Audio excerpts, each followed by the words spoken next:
In this video, I will show you step by step how to create an account on HubSpot quickly and easily, even if it is your first time using the platform.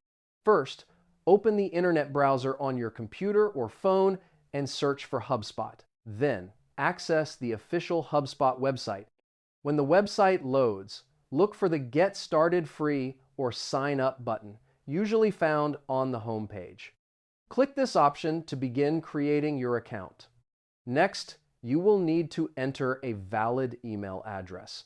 You can use Gmail, Outlook, or any other active email account. After entering your email, click Next and follow the instructions shown on the screen. You may also have the option to sign up faster using your Google, Microsoft, or Apple account. Then, HubSpot may ask for basic information such as your name, company name, or business type. Fill in this information correctly to properly set up your account. After that, create a secure password that includes letters, numbers, and symbols to keep your account safe. In some cases, HubSpot may send a verification code to your email to confirm your identity. Enter the code you receive and complete the registration process.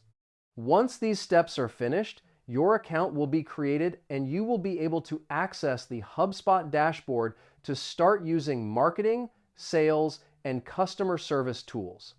And that's it. Now you know how to create an account on HubSpot. Save this video so you can check it again later if needed.